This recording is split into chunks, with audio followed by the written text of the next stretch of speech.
this afternoon to be with us. Your man servant, Pastor Judy, once again is coming to present. We commit him unto your hands. Use him as you have a useful vessel. And Lord, may you lead him to speak according to your will. Help us to understand the health principles that your man servant is going to present, so that we may also be able to live according to your calling. Help us to be in good health, because we pray all this in Jesus' name. Amen.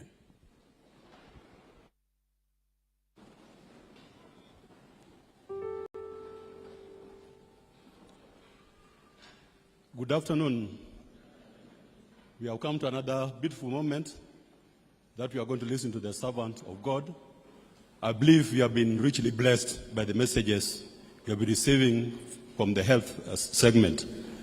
And this moment we are going to receive the servant of God, Dr. Chidi, who is going to give us health messages. When you are with him, he shared with me that this is going to be his last time in presenting the health message, and I believe you are going to miss him. How many of us are going to miss him? We are really going to miss his health messages, and I know we have benefited. Well, last time he spoke to us here, he was talking about autoimmune diseases. Today he's going to do he's going to do summary, and he's going to talk to us how to deal with the diseases. So at this moment, I want to welcome the servant of God to share with us the messages of health. May God bless him as he's going to speak to us.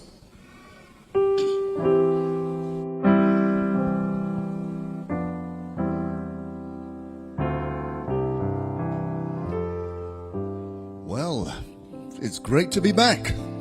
It's great to be back. But you may notice a little bit of sadness in my face. You see, I've had such a wonderful time being here. According to Pastor David, this is not a job, this is work. I have enjoyed myself. It is never stressful coming here to be with you all. I've really had a great time. But sadly, this is my last formal presentation. So what I thought I would do is do a summary, a whistle-stop tour of everything we've spoken about during the last 2 weeks, if that's okay with you. What I will do is highlight the things that you can do to prevent or reverse all of the diseases that we've been talking about. Okay, now, as you've seen, we've been going through these colors. Each disease is a different color. But you know what? You can't talk about health and disease without talking about COVID-19. Now, just in case you have not been on this planet for the last few years, is there anybody who has not heard of COVID-19? I don't see any hands. I'm sure there are no hands wherever you are watching. You see, COVID-19 took over the world for a while, right? But you know, right at the beginning, when the pandemic started, especially in England, we were looking over the water to Italy, and we were realizing that certain things were happening. In fact, the National Institute of Health told us that over 99% of the people who died from COVID-19 early in the pandemic had at least one underlying disease. Over 99%. If you didn't have an underlying disease, it was very rare or difficult for you to die from COVID-19. Now, what are these underlying diseases? Yes, indeed, they're the lifestyle diseases that we've been talking about for the last 2 weeks. Asthma, diabetes, hypertension, heart disease. What it's saying is that these diseases have weakened the system so that when a virus comes along, it becomes incredibly difficult to survive from it. Let me give you an illustration. I think a lifestyle disease is a bit like having a bear stalking you in the distance. I don't know if anybody has had a bear stalking you in the distance. If it's far away, okay, you don't want it there, but it's not imminently behind me, so it's not going to kill me. And that's a bit like having a lifestyle disease. You can have diabetes, you don't want it, but you know what? I'll put up with going to the hospital. I'll put up with the medication. I'll put up with the kind of lifestyle change. And that's like the bear stalking at a distance. But what happened when COVID-19 came along is that that bear came right up on your shoulder and is now imminently going to kill you. diabetes that you could live with for decades on medication was now a lethal element in your life. And that is why we try to eliminate all of these lifestyle diseases before the problem happens. Because believe me, there will be another pandemic. Believe me, there will be other stresses in your life that put strain on your body, where if it is weakened by a lifestyle disease, it may be fatal when it doesn't need to be. Before I move on from COVID, let me just explain to you that pretty much all of the viruses that we ever get have their origins in animals. Even if it was generated in a lab, the lab still got that virus from an animal. And it tells us something. Look, first of all, we shouldn't be consuming them. We don't need them to be healthy. And the next thing, we shouldn't be abusing them, because really, when they're clogged together, farmed together in these little cages and they've got no sunlight, it's really cruel for the animals as well. And it's not good for our health. Have a look at this. I think I should start with the heart. If we're going to talk about disease, because heart disease is still globally the biggest killer, why don't we start with heart? What things can we do to prevent or reverse heart disease? I'm sure you're all great students, you've all had it written down, but let me remind you. One of the most important things you can do to reverse heart disease is to have a healthy plant-based diet. I mentioned earlier that when I was doing cardiothoracic surgery up in Cambridge, heavy work, really heavy work. We had to do 3 of these bypasses every single day. Enormously tiring. But what we had to do is open up somebody's chest, stop their heart, link it up to a big contraption, and then try and close them all up again. It was a big, big deal. The person would be in pain for months. They'd need rehabilitation. And then, at least, if it was a successful operation, they'd be alive. But evidence has shown us from years ago that just by changing your diet into a healthy plant-based diet, no meat, no milk, no refined sugar, those arteries that were closing down can now open up.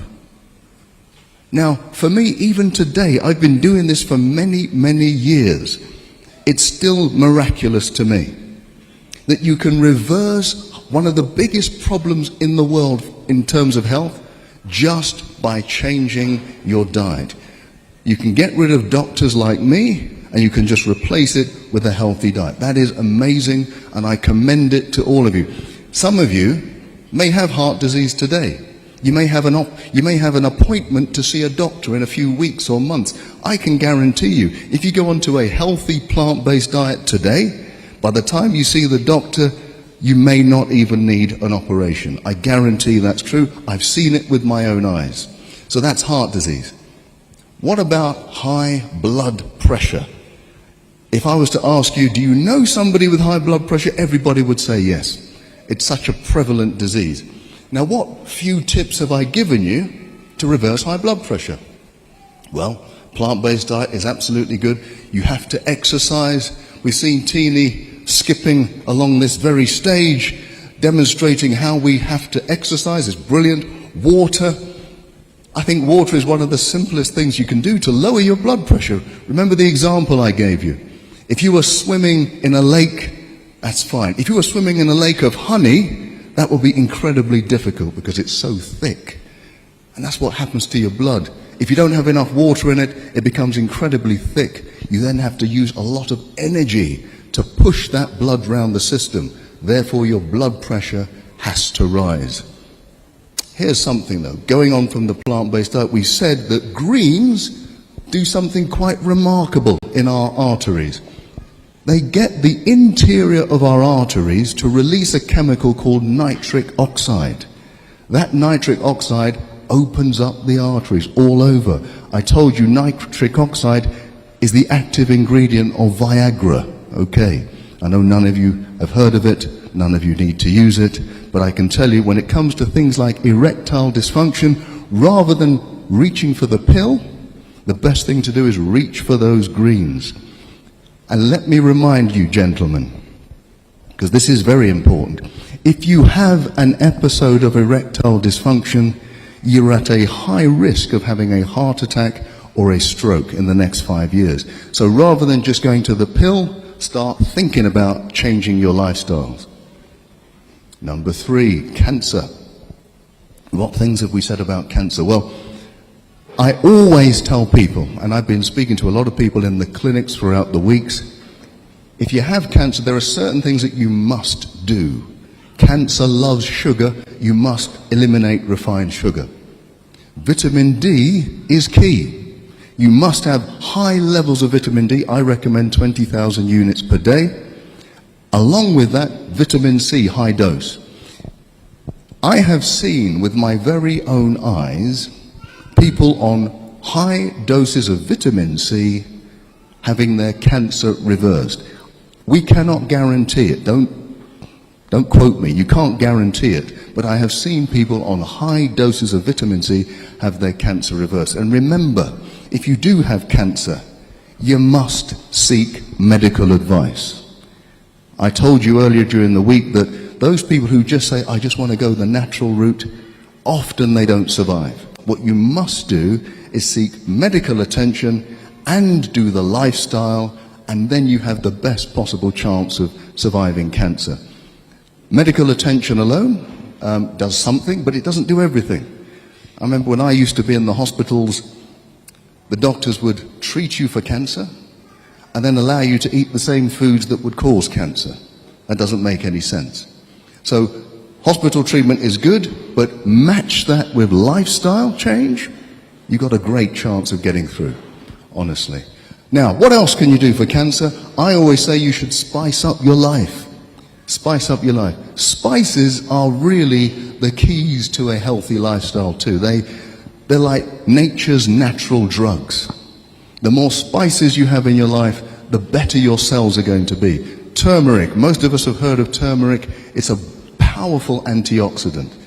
And if you take away the oxidation of your cells, it reduces the risk of cancer. Ginger is like it. It's also anti-inflammatory. Cinnamon is brilliant. Cinnamon, not only does it lower your blood sugar, which if you have low blood sugar, the cancer doesn't grow too well, but cinnamon is brilliant in terms of fighting off viruses. In fact, they discovered this over 100 years ago. The women who harvested the cinnamon bark never got measles, never got tuberculosis. And cinnamon, if you have anybody in your family who has any kind of viral illness, you give everyone in the household cinnamon, it's less likely that you'll get the infection. Cardamom is very interesting because it actually makes you make more natural killer cells. They have a lethal name, but they do an awful lot of good. They're the white blood cells that defeat cancer. Diabetes. How do you beat diabetes? Definitely you need a healthy plant-based diet. But what else do we need to do? We should, every time you go for a meal and you're a diabetic, as you put your fork down, you should get up and go for a walk. Get up and go for a walk. What does that do? Well, as you're walking, you're using the big muscles in your body. Those muscles will absorb sugar very quickly. And so it will keep your blood sugar levels quite low. You then don't need to release a lot of insulin to deal with the sugar. And that means your cells can become insulin sensitive again. Insulin sensitivity is the opposite of diabetes. It can actually cure diabetes. I've told you quite boldly that anybody with type 2 diabetes does not have to live with it. Type 2 diabetes is completely reversible. Type 1 is more difficult, but type 2, completely reversible. So you do not have to live with it. Change your lifestyle and get rid of it. Okay, autoimmune disease, that was the last talk I did. That refers to all of these antibody diseases that are attacking different parts of the body. There are roughly 400 or 500 of them. Wherever you've got tissues in your body, you will have an auto-antibody if things go badly. And I must say, although I didn't talk about it, one of the biggest causes of infertility is autoimmune disease. Now, I know people go to the hospital for IVF treatment, absolutely, but rarely do they get to the bottom of what is the problem. And it's usually that you've got antibodies attacking your organs inside that makes it almost impossible to conceive. So everything you've heard me talk about with autoimmune disease, you need to apply if you want to get pregnant. Okay. Now, you've seen my details. I'm hoping that in 9 months I'm going to get lots of communications of people telling me, yeah, we have a child. So it's possible, believe me.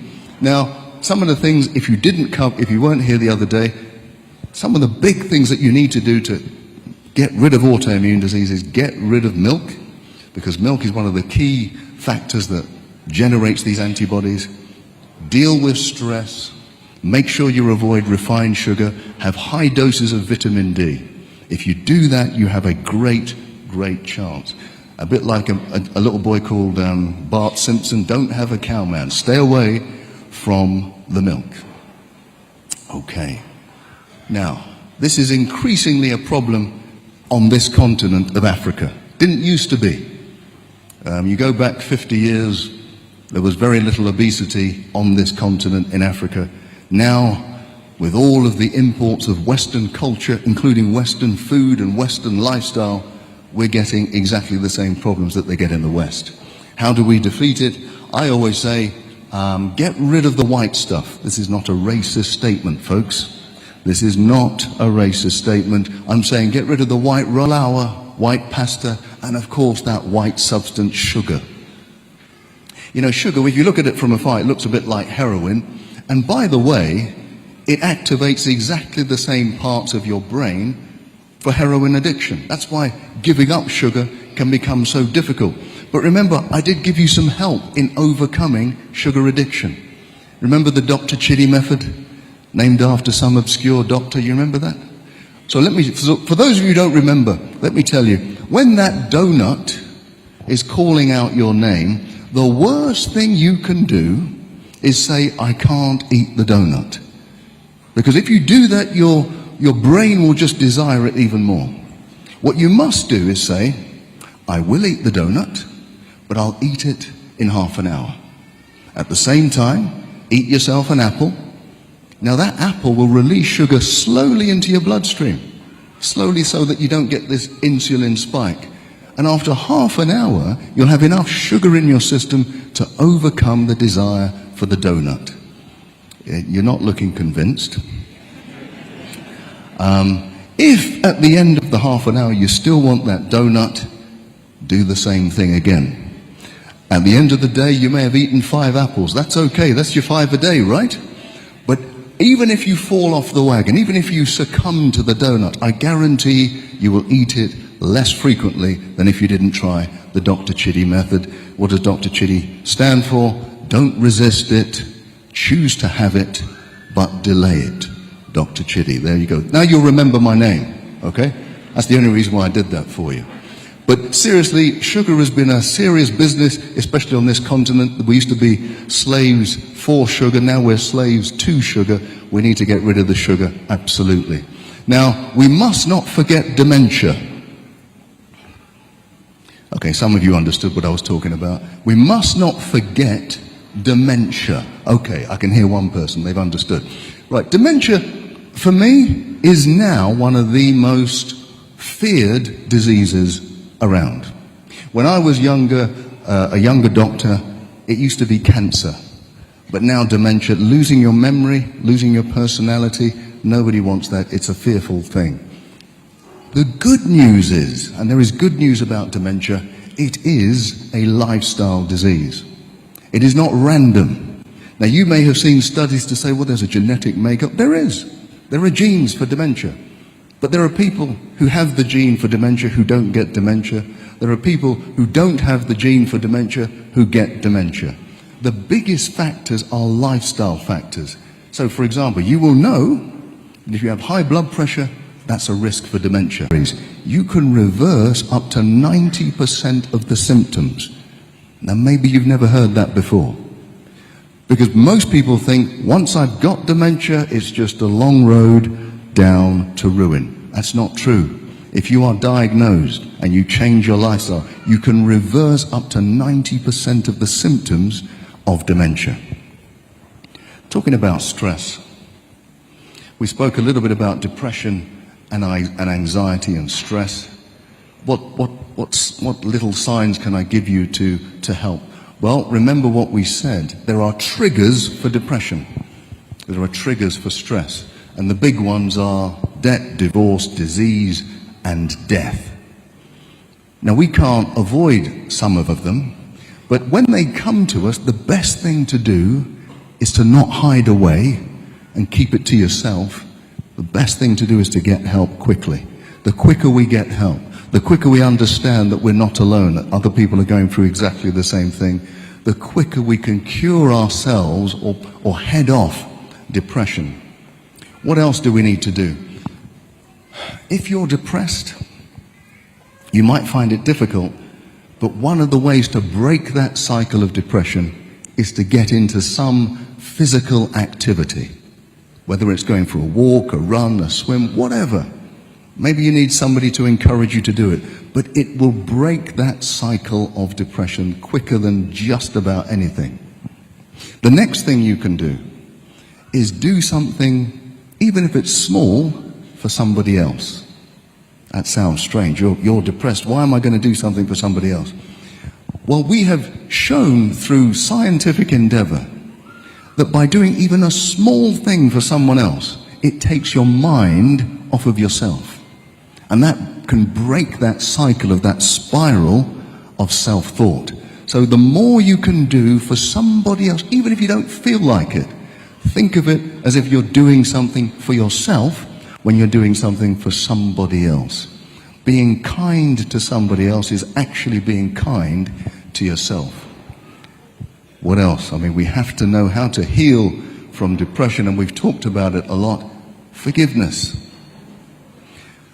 The quicker we can start to forgive ourselves, forgive others, if you're able to do that, it is a quicker release from the grips of depression and stress. Every study I've seen in the last 10 years has an element of letting go of past trauma, of past hurts. The quicker we're able to do that, the greater the chance we're going to be free from depression. And we want to be free from depression. Because in fact, even at the heart of most of these diseases that I've been talking about is a level of stress. Stress makes every disease worse. It doesn't improve one disease.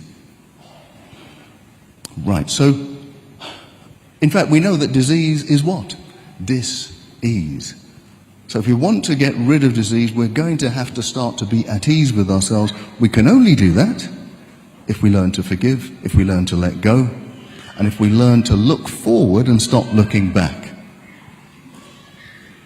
But if we do look back, if I'm looking back to that episode of my life when I was hurt, let it always be looking back with forgiveness. Let it never be looking back with hurt and bitterness and anger. Let it always be that I'm looking back with forgiveness. When we look forward, the reason why we're here, this is Hope for Africa, right? When we look forward with hope. Because there is always hope when you are in the presence of the Lord Jesus Christ. There is always hope. It doesn't matter where you find yourself. You could be in the darkest prison. And that could be a physical prison or an emotional prison. We should always be looking forward with hope. When we look down, and by looking down, I'm telling you that there are people that are in need of your help. People who don't have quite as much as you. It may not be money. It may be just a smile. It may be some company. It may be anything. When we're looking down, may we always look down with compassion, because that compassion doesn't just help the person you're helping, it actually helps us too. And finally, the final place to look is to look up, and to look up with gratitude.